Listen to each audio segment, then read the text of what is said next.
Welcome to the Wise Take DFS Podcast. I am your host, CK013. You can find me on Twitter at CK_013. And I'm joined once again by Patio Joe. You can find him on Twitter at Patio Joe Ref. That's REF. And Patio and I are joined by a very special guest. He's been on the pod once before, and then recently he was cool enough to come on to one of our live shows for our premium members.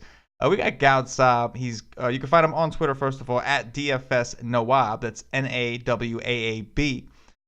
So Goudsaab currently has 2 seats to the live FanDuel finals that'll be down over in Chicago. It's Chicago, right, Goudsaab? Right. Yes. So he's going to be kicking it with Paulie D, another Wise Take Nation guy, and they'll get a chance to meet and have a little fun there. So Goudsaab's got 2 of those. He's also won. We'll just be modest about it and say he's won over $250,000 this year alone already. And again, we're being modest. We're just gonna throw a lower number out there to just because we don't want to brag for him. So, Goudsaab, how we doing, bud? Good, Chris. How are you? Good, man. Hey, real quick, on behalf of Joe, myself, and Paulie, and everybody on YC, man, we appreciate the fact that you come and hang out with us in the chats, man. You're in there most of the time during the week, just kicking it with us and just talking DFS and just having fun. And I know a lot of our members that they've started calling you the Oracle because you gave them a couple plays, like you gave them Tanaka the other day in the chat, and then so we do appreciate having you around, man. It's nice to have you in there, man. Always a pleasure, Chris. I like your company. I like to get your mind. I like to get your thoughts. So it's always good to have fun. Of course, man. And that's something that Joe, do we have fun? Oh, we try to have fun. I'll tell you what, there's so many companies out there that'll just throw out these numbers and just these stats and just bore you to death. And, I think when people are going to talk, they want to see a little sports. They want to talk a little DFS. They want to learn more, and then if you can make them laugh the same wise. I mean, let me put it this way. When you go to traffic school, right, what do everybody like going to traffic school? They like going to comedy traffic school, right, because at least you can laugh. Right. All right, so if you're going to talk like numbers, when you're talking baseball, if you can make somebody laugh, you got them. Yeah. Like, that's the way I look at it, you know what I'm saying? And, like, when I hear members say, yeah, I went home at night and watched the podcast, and I was watching with my girlfriend, and she was like, oh, he thinks Joe's a comedian. That's awesome for me. I love that. I did my job, man, the way I look at it, Got to keep you interested somehow. Entertainment, personality, entertainment, and delivery means more in this business than people realize. Yeah, no, 100%, man. On another note, it actually ended up being a decent night for Wise Take as a whole. I know Paulie's in a pretty big sweat right now himself. Well, he's got some, I think he's got Crawford and even some A's. Joe, you've gotten off the schneid recently. You've been having well, and Goudsaab, you've got a pretty big sweat going on, man. So right. It seems to be a pretty good. We also had some. I know Cuckoo. From the chat over on Wise Take, he tweeted us that he had Dickerson and Duda, which both homered. After we talked about the Rays mini stack, so there seems to be some pretty good vibes overall with the Wise Take Nation guys. So Joe, first I want you to tell us a little bit about what you did tonight and your approach going into it to get off the schneid, and then we're going to talk about Goudsaab sweat. Yeah, well, my cash game lineup tonight was I went with Severino, and I was happy that I did, even though, he didn't really pitch very well, but 70% was in some of my cash games, so I went with the herd. And then I went with mechanic, catcher, Smoke at first base. Thank God he hit that home run. He didn't do anything else. So, and then 2,600, I told you he was a lock, and he's got 15.5 points already. Cash game porn. paid down at third base with Brock Holt, 2,200 batting second. He got his almost 4x. That was fine. I got Semien at short, Cruz in the outfield, and then Derek Fisher, 2,600, hitting a home run. That was my bigger player, and then I still got Chris Davis. So I'm sitting at 153 right now, and I still got 3 players to go. I threw that lineup in a GPP, our favorite 12-man, 49-man tournament, the $12 49-man, and it's currently 7th. So I'm moving, and I got 12 innings left. So who knows? That could help. I could move up the boards even more. And then I have another lineup with the Astros stack that did pretty well tonight too. That I'm just trying to hold on at this point because that's over. So I think if these A's blow up, I'll probably get past in the other tournaments. But I'm happy at least to get off the schneid a little bit and have a successful night. And it doesn't really surprise me because it's an 8-game slate, and 7 to 10 game slates are usually slates that I feel most comfortable with. And we had an 8-game today, and it seemed to work out well, at least for right now. Games ain't over yet. Till they're over, I don't count anything. There we go. It's weird stuff happens. There we go. And like I said, it's a sweat, man. It's still going on. Goudsaab, tell us what's going on with you, brother. Yeah, I need a big game from A. So my best lineup has 176, and I still have Lowry, Chapman, and Simeon. There we go. So yeah. Yeah, man. My pitchers, I went with Estrada, as I said in the chat today. So I have like 60% Estrada and 30% Gio. And I have few shares of Martin, Severino. That's all. I do not have much shares of any other pitcher. Yeah, speaking of pitcher, I got to give props to our boy Paulie D. He had some stones.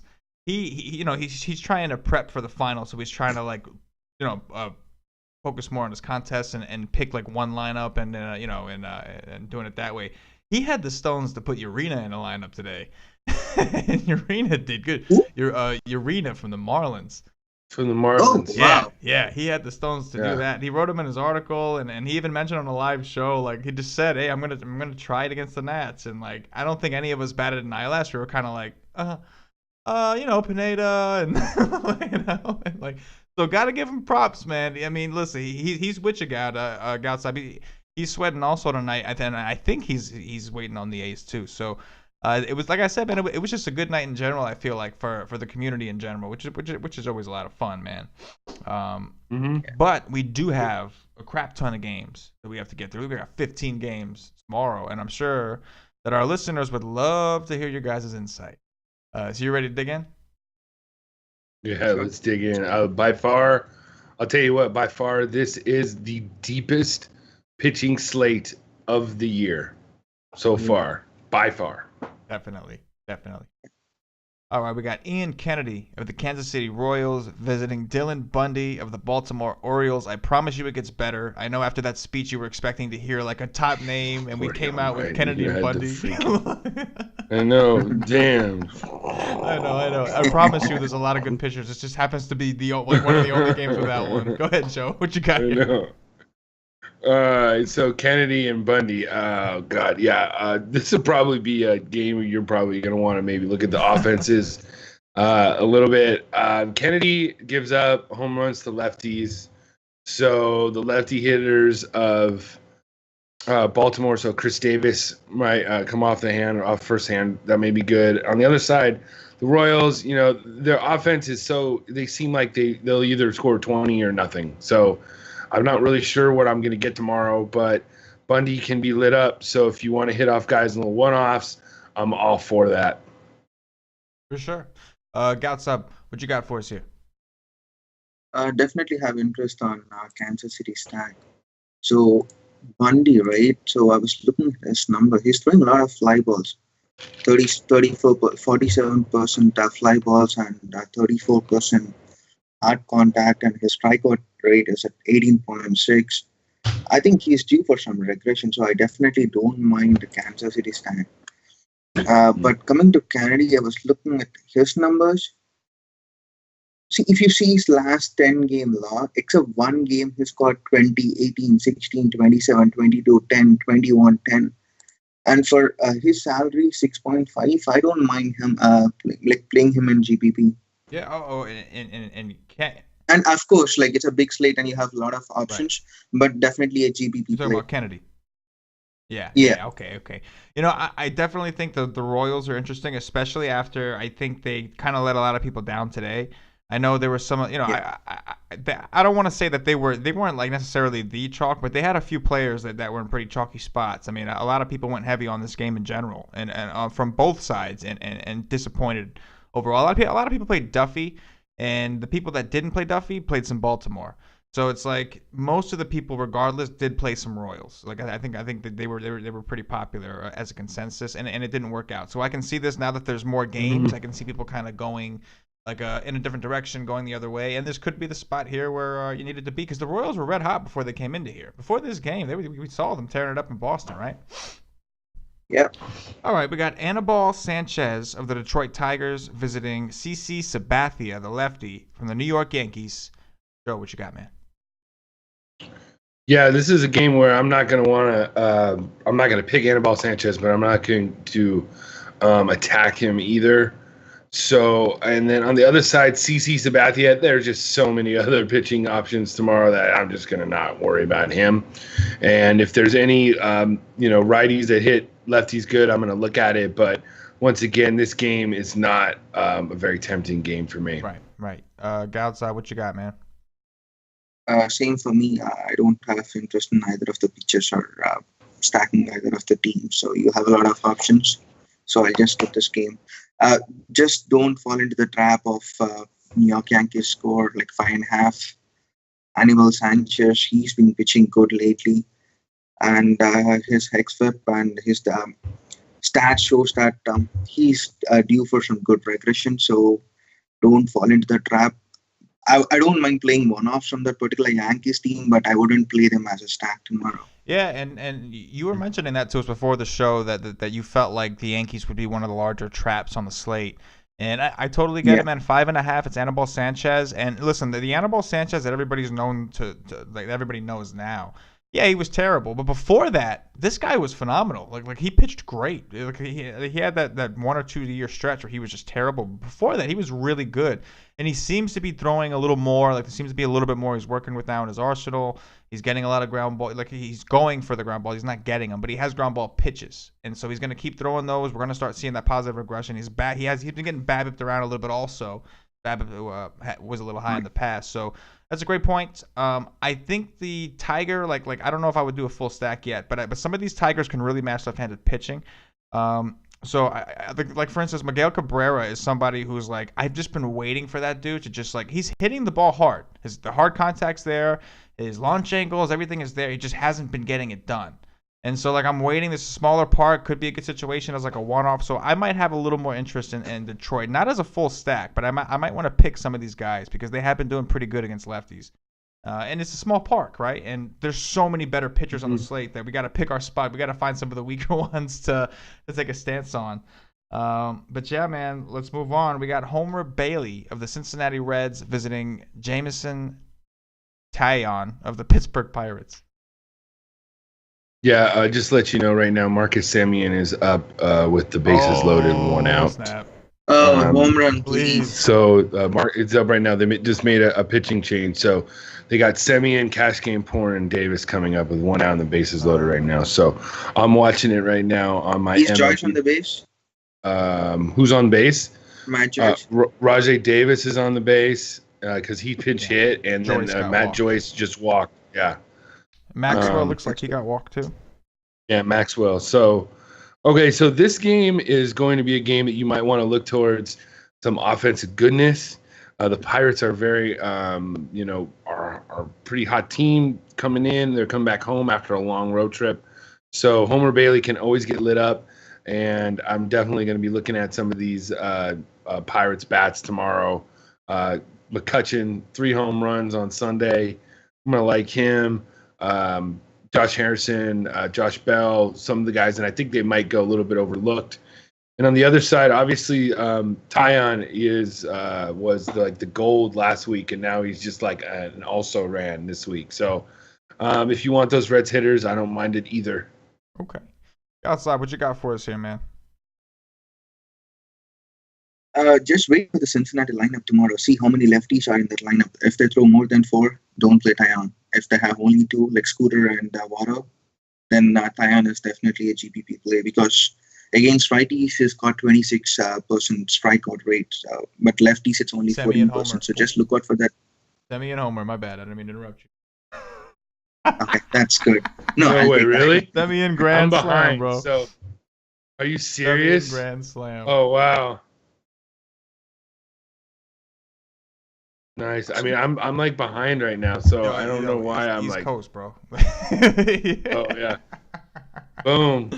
Wow, grand slam. So I know that's good for both of you guys. That's the only reason I buttered it out. Yes, it is. I was shocked. Goudsaab, please continue before I really, really interrupt you. But at least I did it with good news. Now my sweat got even worse. Okay. Yeah. Right. Yeah, as I said, like look out for that lineup. Look if they have throwing only 2 lefties, then definitely some play. Yeah, man. It's funny because we were talking before the show, and like I was kind of joking about how like Joe brought up the fact that like just like a few days, like a couple of weeks ago, Taillon was like 10K on a slate, and like we had last week, week, and we had to play him, and now next thing you know, here he is. He's against the Reds at home, and he's back to 7-4 on FanDuel, and I think it's like 8K on DraftKings. It's funny how things change like that. The one thing I'll say but he definitely has some issues with the lefty bats. Yeah. Even the last game against San Francisco, he was walking a lot of bats. And how many points did he give? -10 or something. So yeah. Yeah, that's definitely something that we need to monitor. It's a great point. You want to. They'll most likely play their lefties. I don't think any of these guys are hurt. So I would imagine that Scooter. You got Hamilton switch hitter. I would imagine Schebler's going to play. And Votto, so they probably will. Yeah. So the game in general is kind of rough. Like Homer Bailey's been terrible, but like you don't look at the Pirates and you don't necessarily see mega upside on a 15-game slate. But it is Homer Bailey. He's been struggling. At the same time, Homer Bailey, man, 4K. Joe, you were talking about the prices on FanDuel for some of these guys. We'll talk about another guy later that you pointed out. But 4K Homer Bailey is, I mean, you've never truly been able to punt pitcher, and today they finally might have given you a price that you can actually technically punt your pitcher and just hope for a 0 or something like that, and not a negative. Anyway, we got Carlos Carrasco of the Cleveland Indians visiting Chris Sale, the lefty from the Boston Red Sox. Yeah, this is here we go. We're going to start off with a lot. Here comes the pitching. Chris Sale has got a great matchup tomorrow facing a lefty, like a lot of lefties in that lineup. So I'm going to like Chris Sale tomorrow. Is going to be on my list. I also like Carrasco as a good GPP option. I think everybody will try to go to Sale, and Carrasco is better on the road, as we know. So look at both of these pitchers tomorrow. Sale for cash and GPP, and Carrasco for GPP. Okay. Goudsaab, what you got for us here, man? Yeah, I'm on the same page. Definitely Sale and Carrasco, both GPP and cash gameplay for sure. Gotcha. And no interest on either of the team backs. Yeah, I'm with you. Even if you didn't want to play either of these pitchers, it's not one of those situations where I think you want to touch any of the hitters. Like, sometimes you want to leverage against. This is not one of those situations. Like I was saying earlier today, I made a decision I was going to fade Morton today. That was my stance. And don't get me wrong, I ended up not having too great of a night myself because I picked the wrong guys. But I said I'm going to mini stack the Rays. Cuckoo from the Wise Take chat, one of our members, he picked the right guys. I did not. But this is not a situation where I would be doing that. Even if I decided I'm fading Carrasco and Sale, I'm not trying to get cute and take any of these hitters against these guys regardless. Max Scherzer of the Washington Nationals visiting Chris O'Grady, the lefty, from the Miami Marlins. Yeah, just an update. I'm now up to second in the 49-man $12 with my cash game lineup with 185 points, and Chris Davis is up right now with a man on. So if he were to do something, I would be in first or home run. So anyways, back to the game. We got Scherzer and who is he facing? Scherzer O'Grady, and I believe. O'Grady. O'Grady, yes, the Irishman. So Scherzer, he's another cash game playable pitcher tomorrow. He's under 12K, so I like that. And he's facing a team that doesn't strike out a lot. But Scherzer's a guy like Kershaw and Sale, like he could still get 10 strikeouts and very easily. So you're gonna want him on your short list. And on the other side, O'Grady, I think you're gonna want a Nat stack tomorrow, righty and lefty bats. If you can get into the bullpen, I think it'd help even more. You got to also pay attention now to just everybody's got to pay attention to the changes that were made with the trade deadline, and I think AJ Ramos went to the Mets, Yes. right? So Correct. the Marlins bullpen is not as good as it used to be. So you get into that bullpen, and maybe you'll get some more, even better results later in the inning. So think about that, and definitely think about Scherzer. And I'm off of all these Marlins bats. Yeah. Okay. Goudsaab, what you got here, man? What do you think of O'Grady? It makes me. Definitely. See, Scherzer is definitely a cash game play. I was reading about this O'Grady. Looks like he's a good prospect and has got good splits and good strikeout potential. But I'm not going to play him in this game for sure. At the same time, I'm not going to stack Washington Nationals. This ballpark, it's not a batting friendly ballpark, so I wouldn't play. I wouldn't stack the Nationals. But as one-off, I would play Anthony Rendon for sure. That's a great point, man. It's funny because you're making these great points, and I'm looking at my thing, and I see the Miami logo with their orange, blue, and yellow, and then I see Chris O'Grady, and all of a sudden, I really want some Lucky Charms, and I never eat Lucky Charms, but for some reason, I don't know, I'm just ever since Joe was doing the whole Irish accent, now. Anyway, Chris O'Grady. now I swear I want cereal, Lucky Charms specifically, and it's like at 12:20 at night. Anyway. Yeah, man, Rendon. Like, I think I'm with you. I think I wouldn't mind going to some of these Nats here. Mini stack the most, as in 2 players, and the only guys that I'm really looking at are, like you said, Rendon, who has been red hot this year, and Zimmerman. Yeah. But also one guy I wanted to point out who we shouldn't forget, Howie Kendrick, who they just got from the Phillies. He's been actually hitting lefties pretty good this year. I'm with you. I don't want too many of these guys together because the ballpark is big. We're worried about the upside. But to Joe's point, this bullpen is a little more depleted. It wasn't that good to begin with, and they just lost a huge player in that bullpen. So, yeah, I think I'm with you guys. I think I do have some interest in a couple of these guys, but definitely not like a full-on stack, but 1 or 2.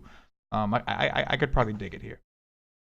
Kenta Maeda of Joe's Los Angeles Dodgers visiting Lucas Sims of the Atlanta Braves. Lucas Sims. Well, if you weren't on the live stream earlier, you did not see my jubilant mood that I was in, that the Dodgers finally pushed all their chips to the center, and they made a trade for a top-of-the-line pitcher, Darvish. So I am very, very happy. I'm very excited, and this makes them a real chance for the World Series. So now comes the time, the next 90 days, where you're going to have to put up or shut up. So it starts tomorrow in Atlanta, and they're facing a dude. I have no idea. Maybe he's from the game, The Sims. Remember that game, The Sims game? I don't know. You know what I mean, Sims? So I don't know much about him. So if he's right-handed, I say lefties. Bellinger. They're going to Atlanta in the house at Freeman Field. Hello, Bellinger, Seager, Grandal, lefties. And if Tehran is going to pitch this, oh, man. If Tehran pitches this in these 3 games, oh, boy. You love Dodger targeting lefties. You love targeting. You're like, anytime we're talking about the Braves, I feel like you mentioned Tehran. You're like, lefties against Tehran's pitching. If Tehran's pitching, lefties. So we're gonna get you a T-shirt with that said on there. Tehran's pitching lefties. Yes. I'm not from Iraq. I don't hate Iran, people from Iran or anything. Tehran, Iran. No, that wasn't a joke. You don't get that one. Okay. So, anyways, I like the Dodgers tomorrow. There's not much about this pitcher. Maybe Goudsaab will have a little bit on him. And Maeda is just going to throw 6 innings. He's going to strike out 4 guys, and he's going to give up 0 runs. So if you're cool with that, go right ahead. What you got, Goudsaab? This guy, Lucas Sims, Braves AAA. He's got 28% strikeout, 7% walk, and 12% swinging strikeout, and 41% fly ball percentage. Of course, it's in AAA league, so and Dodgers, how big of a damage they can do. So definitely Dodgers are in play. Oh yeah. But Maeda, with so many options, I wouldn't go to Maeda. That's for sure. Yeah, I think that's a great call. I think Joe kind of hit it on the head. Like you almost know what you're going to get from him. And it's like we don't expect the Braves to like tee off on them, but like we're looking for upside, man. We got 15 games. If you're trying to win a tournament, we're looking for upside here, and I don't think you're gonna get it from him. So I'm with you there. Plus the Braves don't strike out, and the Dodgers, man, like this is definitely an attractive spot. The park built for Freddie, and we got Seager, who's been mashing the ball, hitting it extremely hard. Bellinger. Those are the obvious guys. Don't forget about Turner and Taylor and those guys, Puig, and don't forget about them just because they're not left-handed. They've been hitting the ball very well as well, and we don't really know much about other than Goudsaab gave us some information that he found on Sims, but yeah, so definitely a decent spot. And don't sleep on Jock Peterson. Yes. 3.2. Yes. Jock Peterson. Jock Peterson. They have him on FanDuel. He's so cheap. 3.2 on FanDuel. Great point. Yes, for sure. Carlos Martinez of the St. Louis Cardinals visiting Jimmy Nelson of the Milwaukee Brewers. Yeah, this game is great for pitching. You can go either way, and I wouldn't say you're doing the wrong thing because Jimmy Nelson's been so hot, and he's only 8.8. He should be over 8.8 tomorrow. He's a guy that went into Washington last week and just shoved it up their ass. Remember that, guys? and Seymour is going into Milwaukee, and he's basically playing a team that, dude, are you kidding? Like they could strike out like Goudsaab could go out there and strike out 6 in 5 innings.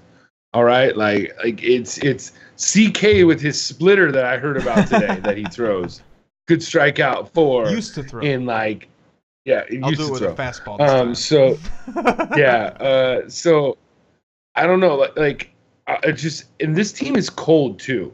I mean, you had John Lackey at home and you did nothing with it. I mean, that is like having the hottest girl in your room naked and you are the guy in American Pie. You're in your room and in comes the hot ass chick and you freaking jizz in your pants twice before you even touch her. That was you, Brewers, on Sunday. You had the freaking shot to crack John Lackey and you couldn't do shit. So now we're supposed to pick you against a better pitcher? And you'll probably go off some fucking 10 runs now tomorrow because I have this rant. But I'm telling you, Seymour is in play tomorrow because this team is cold. They're cold. Goudsaab, they're cold, aren't they? They're freezing. He's even freezing. Put on a sweatshirt, Goudsaab. You know they're cold. What do you think, man? Definitely agree. And Jimmy Nelson at home. Nelson, you know what he can do. And he was at 11-7 a couple of weeks back, and he played Pittsburgh at 11,700. And tomorrow we're getting him at 7,800 against Cardinals, who strike out a lot. So this is his game log at home: 28, 26, 32, 35, 39, 37, 33. This is in last 2 months. DraftKings. Yeah, that's too. DraftKings. This is DraftKings. That's and high he's got 27 this season, 27% strikeout, 11.6 swinging strikeout, top 5. Then he's got 50% ground ball. He's got like only 21% hard contact, and he's got only xFIP of 3.15. I don't need any more numbers than this. So definitely Jimmy Nelson, your top GPP play for tomorrow. Yeah, man, I love Nelson. Joe, we were all over him against the Nationals that day. Dude, we nailed that, literally. We loved it, and I'm with you, Goudsaab. I love Nelson as a GPP play on FanDuel. He's 8.8. What's his price on DraftKings?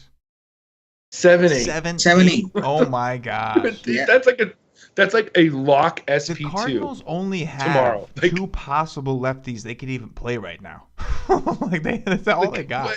Like, you know what I'm saying? Like everybody else is hurt. Fowler's hurt. Like, like they have Carpenter and a Wong, they could choose not to do it, I guess. But yeah, man. One thing about the Cardinals that the Cardinals are cold, but it seems like people don't like taking pitchers against them because they just never do. And I think it's because they have a stigma. The Cardinals don't strike out a ton. I can tell you over the last 7 days, they've struck out about 24.4%, which is like 11th in the league.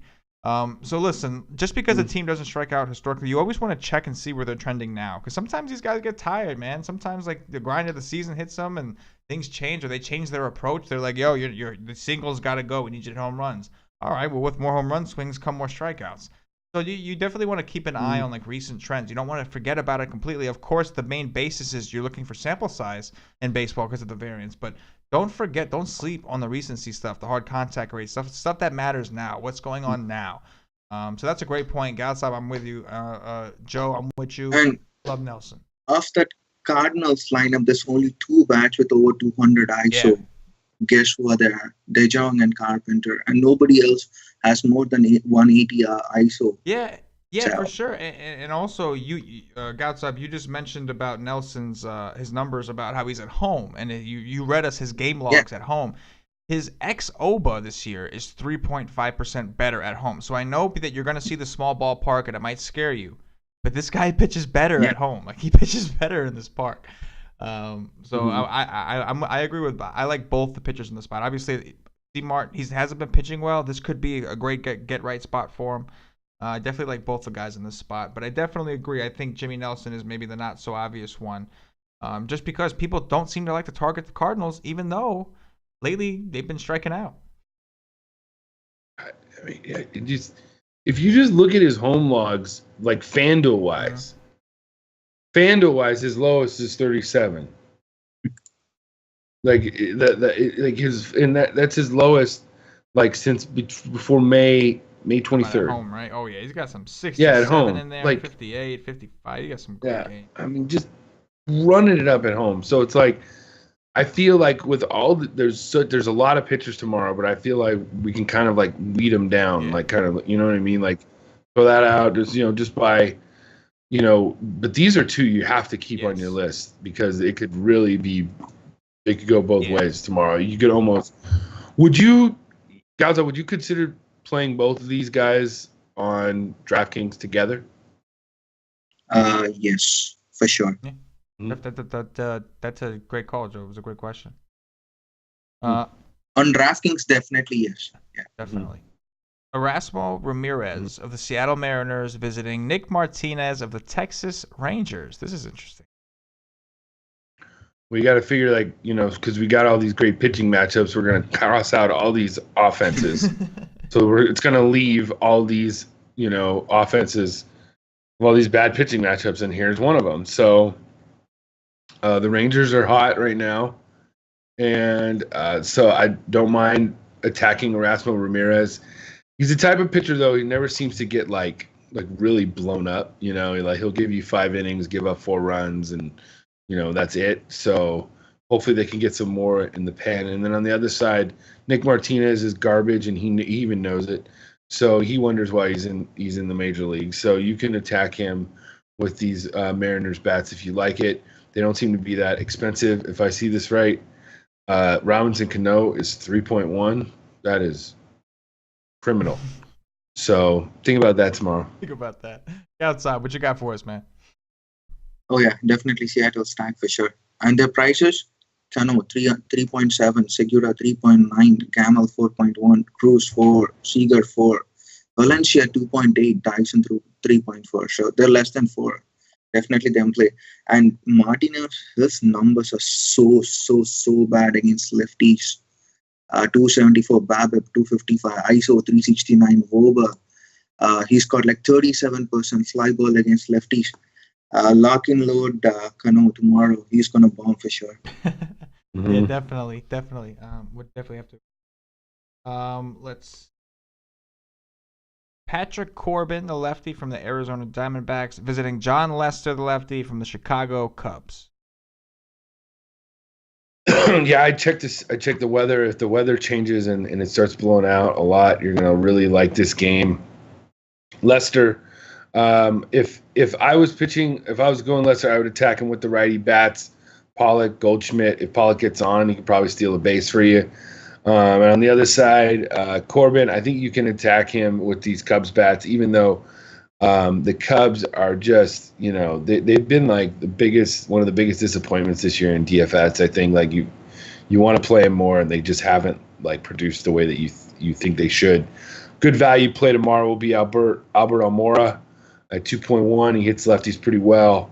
The bottom of that lineup, of that Cubs lineup, might be a decent stack of Almora, Addison, Russell, or Baez just by first look. Okay. Goudsaab, what you got, man? See, these Cubs after the All-Star break, they got hot. Probably 3 games, they started scoring runs. If you see last year, if you played DFS last year, Yeah. once the Cubs get heated up, they just keep on scoring runs.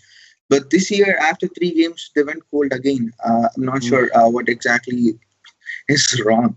And definitely, as Joe said, look out for the weather. If the wind is blowing out for more than like 7 miles or 8 miles outside, then definitely both teams are in play. Yeah, man, the Windy City. It's an interesting spot because we know that Arizona is obviously like they have a beefed up lineup. And they have like right-handed power. They have left-handed and right-handed power, so it seems almost hard to you don't even know which side you want. Do you want a lefty or righty against them? You don't know. On the other hand, Lester's been like everything but consistent. This dude has just been all over the place. Like he can get like he has a ceiling one day, his floor the next. He sets a new floor one day, new ceiling the next. Like he's absolutely off the wall. So I think the weather's going to have a big implication here. What we do know is both of these teams do have a tendency to strike out. However, they both have a tendency to really hit home runs. So this game is kind of like a wild card for me. First look, I'm very anxious to see that weather. And Goudsaab, before the show, you pointed out that there's still no total up there, which means that they're waiting. They're waiting to hear news on this. I got a total now. Oh, you have a total in the game? I have a total in the. Yeah, there's a total now. It's Cubs minus 175, and it's there's no over total. Over under. Oh, my bad. I'm sorry. No, I'm sorry. Cool. Yeah, we have a line with Lester, but yeah. So this is a wild card. We got two teams that strike out a lot, two teams that hit a lot of home runs. We have two pitchers that have strikeout upside as well. It's kind of like it's gonna be exciting to dig in on this one tomorrow because I feel like. I mean, I don't see myself really wanting the pitcher just because there's so many pitchers today. It's like I don't think you need either one of these guys. Like even if one of them did well, you could probably find another guy who does just as well because there's so many good options. But the bats are interesting because the bats, like we talked about, like there's still spots. It's 15 games, and so we talked about a couple spots already. But for a 15 game slate, there's not as many bats as we're used to on this kind of slate because there's so many freaking good pitchers. So I think I don't want to sleep on this game, but I definitely I got to see how things come together for sure. This one's interesting. Yeah, and I have some interest on the bats of Cubs, even if the wind is not blowing out. Corbin, he's decent to mediocre pitcher for the right-hand bats. Right. So all Chris Bryant or Zobrist or Contreras, they're all in play tomorrow. Yeah, and like Joe, like you said, man, the bottom of the order, the Almoras, the Baezes, these guys at the bottom, they can hit home runs with the best of them too. If that wind's blowing out, especially, and they're super cheap. Yeah. This one's interesting. Marcus Stroman of the Toronto Blue Jays visiting Mike Pelfrey from the Chicago White Sox, and it's interesting for two reasons. One, because of the price discrepancy of Stroman. On DraftKings, he's like $11K, and on FanDuel, he's $8.5. And then, of course, Joe, as you pointed out, Mike Pelfrey on FanDuel, $3K for Mike Pelfrey. What do you got, Joe? Yeah.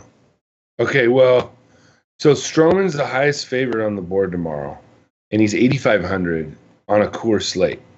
So I wouldn't mind I think he's cash game viable tomorrow.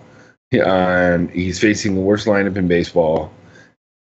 I like him tomorrow. I'm going to have a share of him tomorrow because you're going to be able to get in Arenado. You're going to be able to get in your favorite bats tomorrow. That it's the highest priced bats because of this.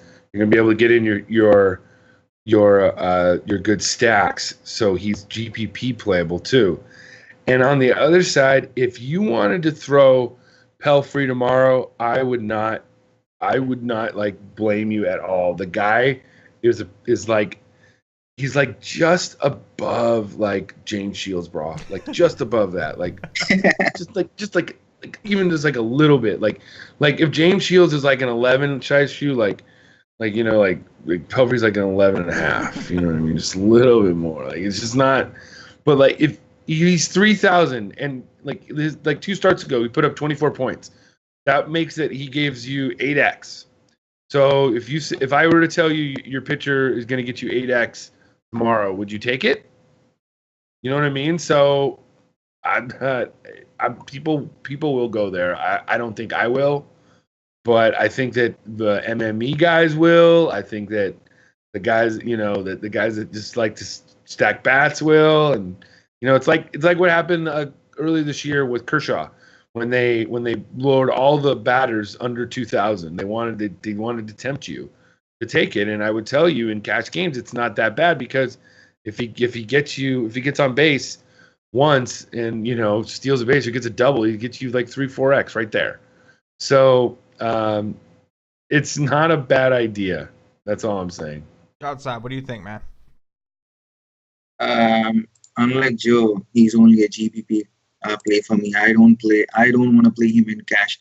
His numbers doesn't prove that he's a cash game play. He's so inconsistent. Last game he gave, like when you spend 11,500, he gave you only like 5 points. And before that it was 8. Before that it was minus 0.4. So he's not consistent at all. And you're paying a price tag of 11K, which is so high in such a big slate. So definitely not a cash game play. Yeah, but definitely a GPP play.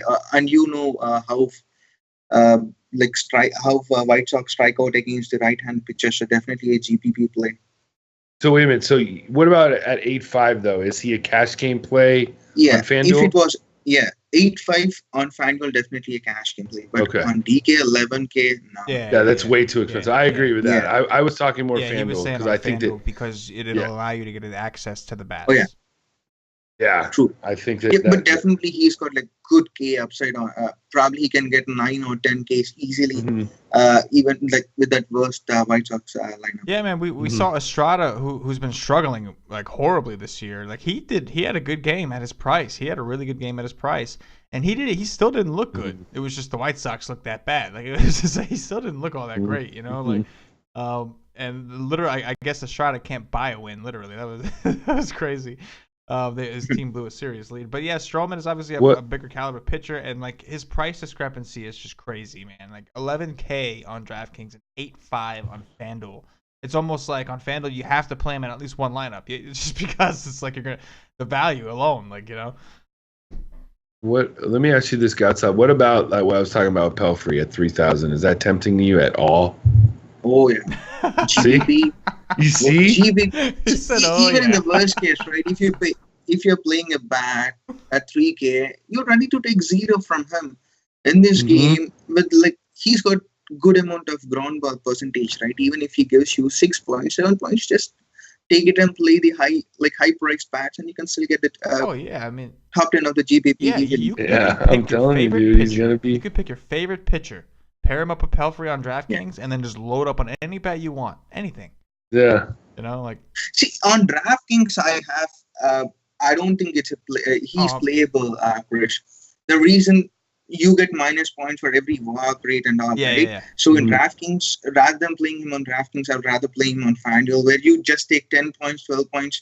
Yeah, you're happy with it. Yeah, for some reason I got confused and thought he was 3K on DraftKings because that seems more reasonable. No, he's 4 points. That's right. Yeah. He's 3K on FanDuel. That is so crazy. Mats is more expensive than him, and Mats is going to curl. And Mats has been shit lately too.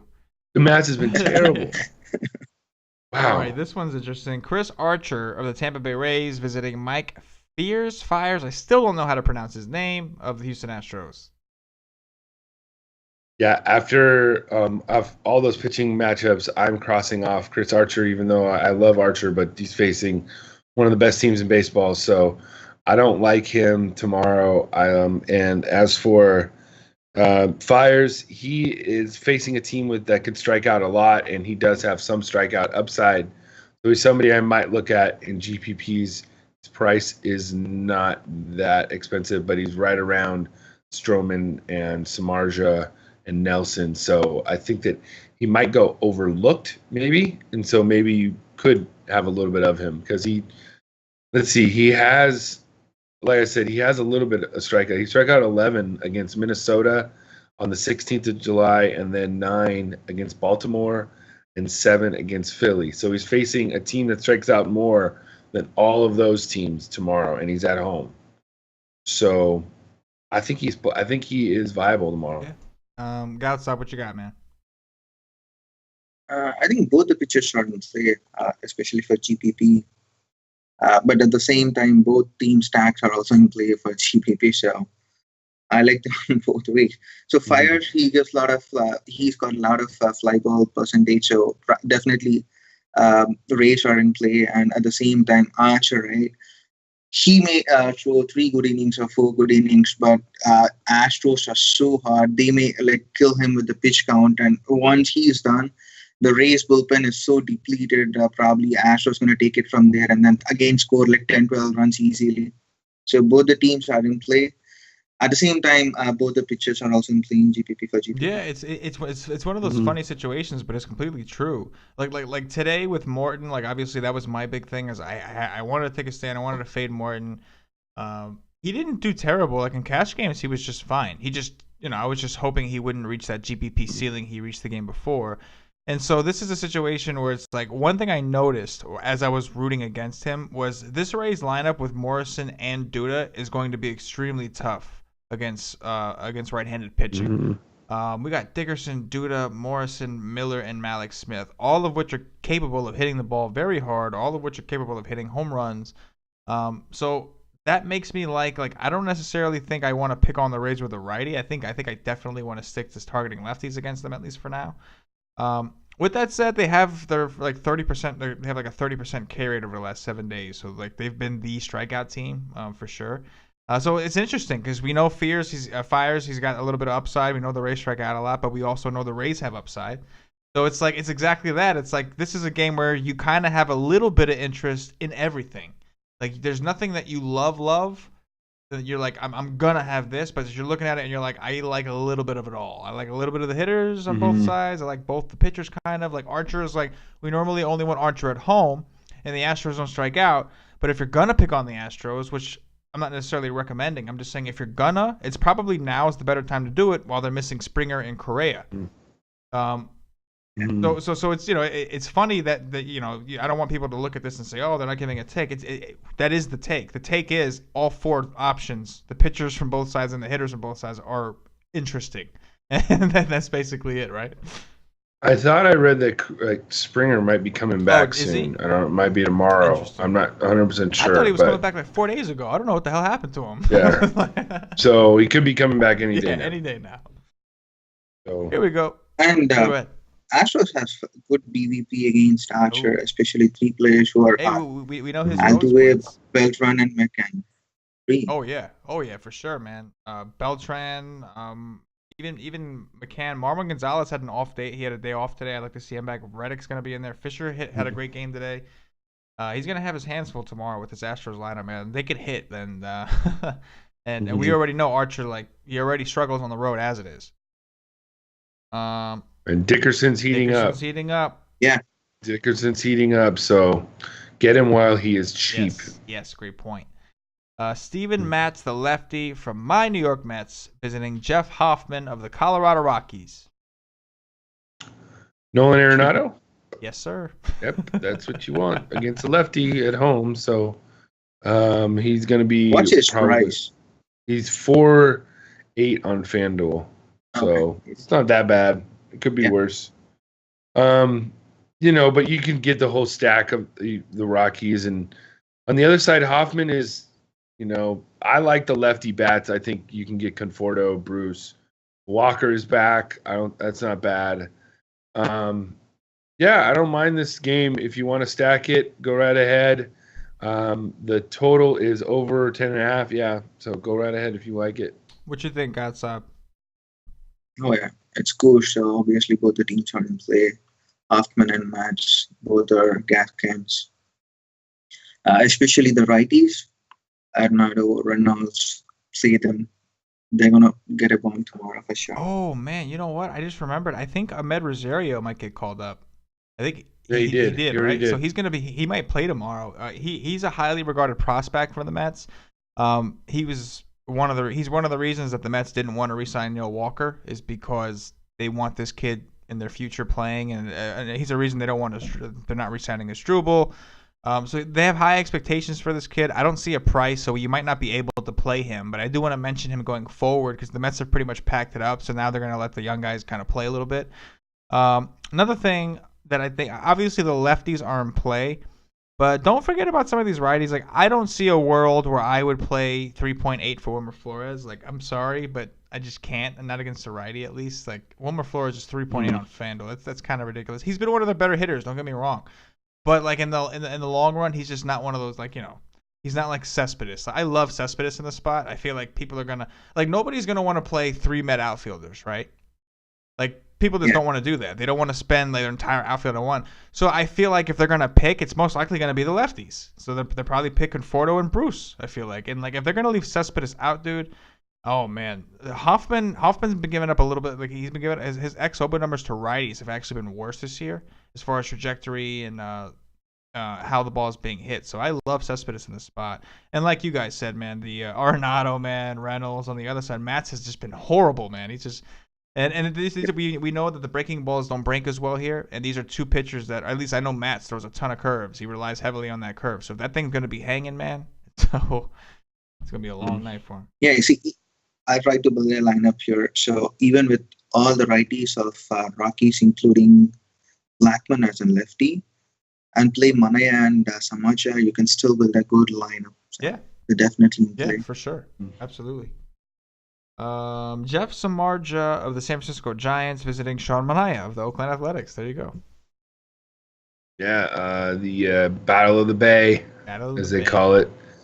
San Francisco and Oakland. Samardzija is playable tomorrow because he's facing a team that loves to strike out, and so I'm going to look at him. He's going to be on the list.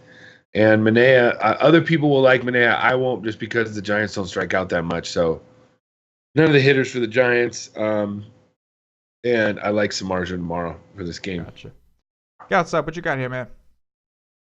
See, I like both the pitchers, but as Joe said, the Giants, they don't strike out much. The only one bat I see over 20% strikeout is Bell. Other than that, it's all 13, 14, 9, 8. So they don't strike out at all. But I like Manaea because his numbers is got like 25% strikeout against righties and all. I feel like both the pitchers are in play. Both the pitchers are in play for sure in GPP. Yeah, for sure. I mean, there's not much really to add. It's a situation where it's a big slate. Both these pitchers are respectable. Both these teams have weaker offenses. Although the A's are doing you guys some good tonight, though. Yeah, and they have a good pitching empire tomorrow. Oh, okay, for sure. This, before we move on, what's a good thing tomorrow if you want to do it is maybe break up the slates. There's so many pitching. Play a little bit in the night slate. You got a pitcher in that slate you could throw. You can go there for FanDuel, or play the the 5 o'clock slate or whatever they call it. There's pitchers there. There's ways to play tomorrow to where if you like each pitcher, you can maybe get them in some sort of tournament. Yeah, that's a great point. Don't be afraid to play the express slate and all this, just to kind of break the slate down. Exactly. The express, the late, and don't attack it. If you don't like 15-game mega slates, I personally do. I like when there's a lot because I like to have options. I feel like I'm less inclined to pick a bust if I have options. But it's funny though, because I think what's funny to me is, like, I think that there's too much, so there's too much noise. Yeah. I don't know how it's easier to hone in when there's. Yeah, no. I was just gonna say, I feel like a lot of people though prefer smaller slates. Like, most people I talk to will tell me that they like short slates. I hate short slates. Like if there's anything less than 5 games, I'm terrible at it. I just can't do short slates. I get way too contrarian, and I get too cute, as Paulie would say, with my decisions. So, like, I need the larger slates because I like the variety. But most people seem to do better in smaller slates when the field is a little easier to read. And so if that's your thing, like Joe says, like, take control of the situation. You want to play, you can't decide between a 10 o'clock pitcher and an 8. Play an 8 o'clock slate and a 10 o'clock slate. Just play them both. And so that's a great point, Joe, for sure, man. It goes into just knowing what type of DFS player you are. Yes, and check out the YouTube video that's right. It's really dope on there. Aaron Nola of the Philadelphia Phillies visiting Ricky Nolasco of the Los Angeles Angels. So what most of the people in the country won't know is that these next 2 games, there's about 2 weeks in the summer in LA, in Southern California, that it's humid. This is one of them. So if you are somebody that likes the humidity, the dew points or whatever, those kind of things, the dew points will be up higher than they ever have been this whole season in Southern California. So you got games in Anaheim, you have games in San Diego. It's going to be humid. I walk outside right now. I'm in LA and it's very humid for LA. So I think balls might be traveling a little bit further tomorrow in these stadiums. That being said, I'm not picking Nola tomorrow, even though he's great.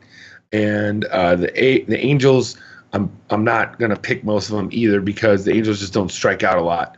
That's why I don't like Nola. But if you want one-offs, I'd like Trout. Pujols going off for 2 home runs. Valbuena 2.6 is pretty cheap. I wouldn't hate it.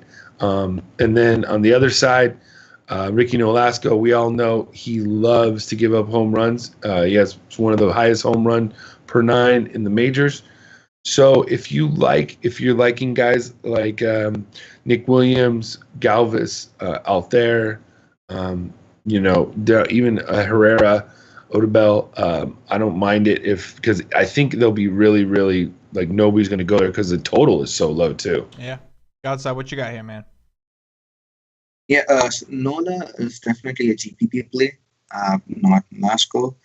But if you're playing the $4 or $8 GPP, the 50,000 entries GPP, definitely play Philly stack, especially the lefties. Nolasco gives a lot of home runs for lefties, and Phillies, if you see last 10 games, their lefties started hitting a nice amount of home runs, especially Nick Williams, Herrera, Galvis. So they're all in play. So try to play a stack of Phillies and like $4 or $8 GPP. Yeah, that's a great point. They also just required Hyun-Soo Kim too, and he's 2,000. So for some reason, if he's hitting up in the lineup, that might be good too. And Cameron Rupp, I mean, he's hit 2 home runs last. Even that guy Nap is decent. Even if they play him, he's not bad either. That guy Nap. Mm-hmm. Yeah, man. I think it's interesting because you were saying that you should do it more if you're playing against like a 50,000 person field, like a larger thing. And I think that's a great point. And that's because it's going to be one of the more contrarian stacks, and you're worried about the upside, but like you're really trying to take that chance there. And you're doing it in a situation that still presents the upside against Nolasco. You specifically said, you both said, Joe. You mentioned Nolasco is one of the highest home run per 9 pitchers in baseball in the majors. So so I thought that was interesting. It's like maybe we don't have to go there in like 100-man tournament. We probably don't have to go to the Phillies. No. But in a 50K to separate yourself and to get you some cheap bats maybe with upside that people are probably sleeping on, I think that's a great point. So I wanted to use that as an opportunity to teach because that's what we like to do. Yeah, and if you're playing if you're playing a cool stack, right, you need 3 one-offs. Definitely you can pick the players, one-off players from this game, especially from Phillies. Nick Williams, he's only 3.4 on DraftKings, and he's batting clean off. And he's a lefty against Nolasco, definitely in home run potential. So he's good. He's your one-off. Yeah, he's good. This kid Nick Williams is good, man. For sure. That's a great point. Don't fall off. The Dick shut them down, but the Dick has been shutting everybody down. So don't. You know what I meant, Joe. I know you. I saw the smile. Don't worry, we're right there. I saw the smile All right, last game here. Jose Berrios of the Minnesota Twins visiting Mr. Chacin of the San Diego Padres. Don't sleep on Honey Nut Berrios tomorrow. I'm telling you, against the Padres, team that strikes out a lot. Berrios has got got a lot of strikeout upside. I love the play tomorrow as a great GPP play. Nobody's going to be on him. His price is pretty much right around where everybody else's is. So people are going to go elsewhere just because it's later in the night. And you guys on the East Coast, you don't like staying up late unless you're on podcasts with me.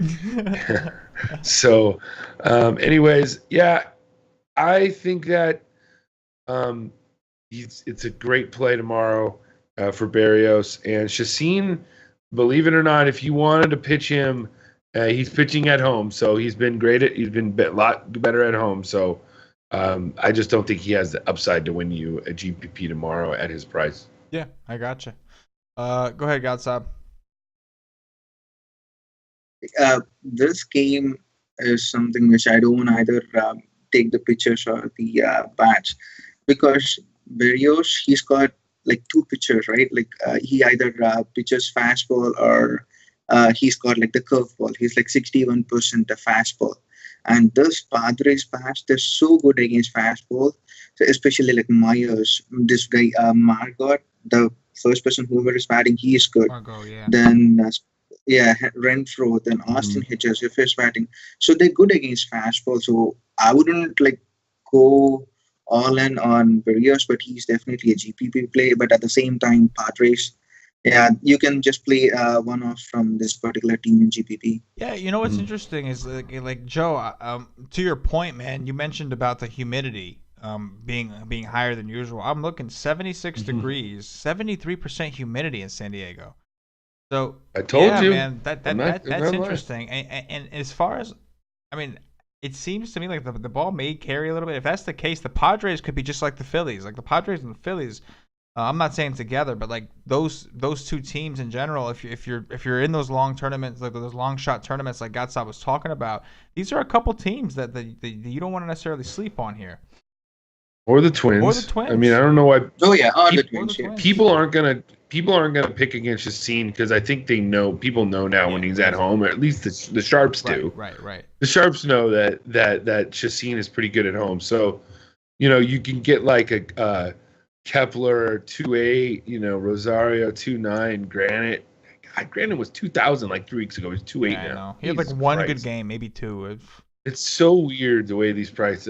I literally, the only thing that's harder to figure out than the pricing for FanDuel is winning. It's just it's the truth. It's amazing sometimes these pricing. Yeah, for sure. But saying that at the same time, don't stack Minnesota. So because Chassin is so good avoiding the big damage. If you see his game log, he's never given more than 3 runs or 4 runs in last 2 months or 3 months, and especially at home, Yeah. not even like 3 runs. So he's good avoiding the damage with like a lot of ground balls and all. So probably playing one of like Dozier, who's good against the righties, or Sano, who's like power hitter. You can just play one offs, but don't stack against Chassin at home. I hear you for sure. Hey man, that's it. That's 15 games. We got through it, and I thought it went pretty Yeah. well, man. It was a lot of fun. I appreciate it. Yeah, it was fun. Yeah. It was good, man. I'm looking forward to tomorrow, and I think that we helped people kind of narrow it down a little I bit. think so. Pictures that we like, and then on the live stream tomorrow, Paulie D will come be like, "Hey, yo, I don't like any of those pictures. I'm going all in Pelfrey." Hey yo, I like that. So yeah, I guess let's play some dog watch, and then we'll just wrap it up, guys. All right. All right. So we're gonna do. It's a big 15 game slate, so there's a lot of options. So I want to go first base, third base, outfield. Those are the three very important positions that you don't want to miss Okay. on. So I think it could be fun, and we have a big field. So no cores, Mhm. first base, third base, outfielders. So we're gonna start off with first base. You know what, Joe? You start us off just to give Goudsaab some time. We'll give him the courtesy Yeah. of getting some time to make his first pick. Yeah. Belly, belly, belly. Can't you see? Sometimes your words just hypnotize me. Belly. First base. Bellinger. Gotcha. Bellinger. Gotcha. All right, Goudsaab, you're up. In Freeman Field, Field. in Atlanta. Yeah, I'll take Napoli. Napoli. Okay, yeah, I like that one. I will go. We said first base. Give me. All right, I'm gonna go back up here, and I'm gonna go with Hosmer. Give me Hosmer against Bundy. See if Hosmer bounces back after he dudded on everybody today. All right, Joe, third base. No Coors, right? We don't want to do Right. Coors, right? So no Arenado. Damn it. I'm gonna go with Rendon. I like it. I like that a lot, actually. All right, what you got, guys? Moustakas. Moustakas. Ah, okay, cool. He I was totally going for Moustakas next disappointed because I was tonight. gonna be like, hey, between Yeah. one of them has to home run off. Oh yeah. I was like, one of these guys got to do it. I will go with. Give me Adrian Beltre. I'll take him at third base. Price ain't a thing against Erasmo in the Heat. Outfielder, Joe. Outfielder. I don't want to go too. Let's just try to go a little bit down the grid. Let me look.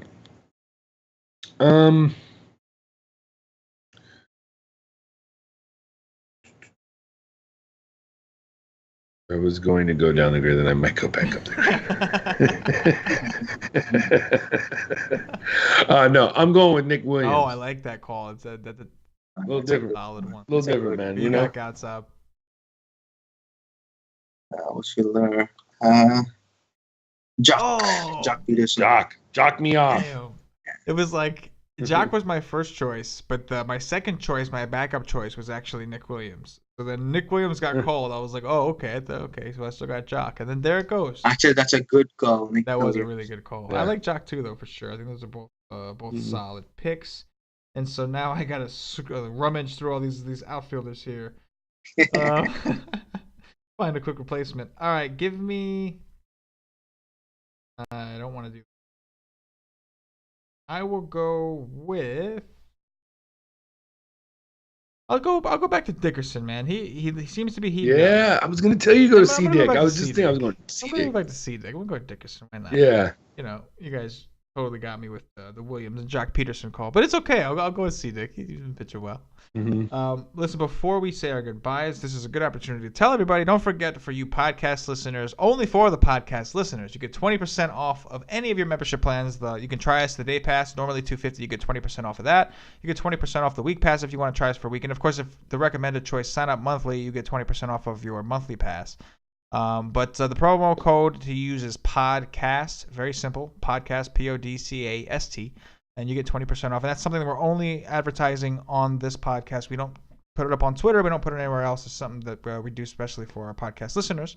And of course, listen, if you're not ready to sign up, if you can't afford it at the time, this podcast will always be here free for you. So it's something that we'd like you to know. Anyway, guys, once again, Joe, Goudsaab, man, it's always fun. Joe, I obviously you're on almost every one of these, so it's a pleasure. But Goudsaab, it's a treat whenever we have you on, man, and we look forward to continue seeing you in the chat. We like hanging out with you. We like talking, and you never know when you might catch Goudsaab on a show, man. Once in a while, all he does is he tells us he's in a mood. We pop him on a show, so it's fun to have him around for sure, man. We appreciate it. Yeah, man. I tell you what, guys, sign up. Like I said, podcasts. And in the chat rooms, you got Goudsaab chilling in the chat a lot of times before lock while we're doing the live stream, and we're asking him questions while we're even on live stream, what he's thinking too. So you got 2 live finalists, Pauly D's on most days, and you got Goudsaab in the chat. Sometimes he even comes on the live stream. So you got some great minds that are going to really help you right before lock. Unity. Yeah, I'm always there in chat. So if you have any questions, not slate related, if you have any other questions, you can always DM me and I can help you with whatever I can. Hey, man, and that's something that Goudsaab, obviously we know he doesn't have to do it. He does it just because he enjoys the industry. He enjoys the community aspect of it. It's just fun. So come learn a thing or two. You'll have some fun while you do it. One thing about us is there's really nothing about this team that's boring. I think that we have some off the wall characters, but they all bring something solid to the table. But one thing they're not is boring. So come check us out. Like I said, you want to do a day pass, you could try that out. But hey, come around. Between Q's, Paulie, Joe, myself, Saab, we got so many other great staff, and some of our members are actually getting really good too. And you could find them and bounce ideas off them. But we got some great stuff. Anyway, guys, if you're watching on YouTube, click that thumbs up, that like button. It means a lot to us. It really helps us out. Subscribe to the channel. If you're listening on iTunes, give us a subscribe to that channel. Give us some 5-star reviews. If you're listening on Podbean, give us a follow, of course. But this was fun, man. It's always a pleasure to have Goudsaab on. Joe, always great to have you on, brother. Me and you tomorrow night. We're going to go at it again. But tomorrow, you're going to be the host. So that's something to look forward to tomorrow night. Anyway, we got Q's. That's right. Matt Joyce just got a hit. Semion's up again. Semion's up again. That could be interesting. With that said, we're going to go because Goudsaab's sweat is coming near the end, and he needs to be able to focus on that. And so does Joe. Chris Davis. Chris Davis. Chris Davis. Chris Davis, please. That would be great. I agree. I'm right there with you, Goudsaab. Let's go, Chris Davis. Do it for the nation. Do it for Wise Take Nation. All I need is 4 points from Chris Davis. So we need 4 points from Davis. Please send the good karma towards our man Goudsaab. All right, fellas. All I right. appreciate it. For Goudsaab, for Joe, myself, as always, good luck. Peace.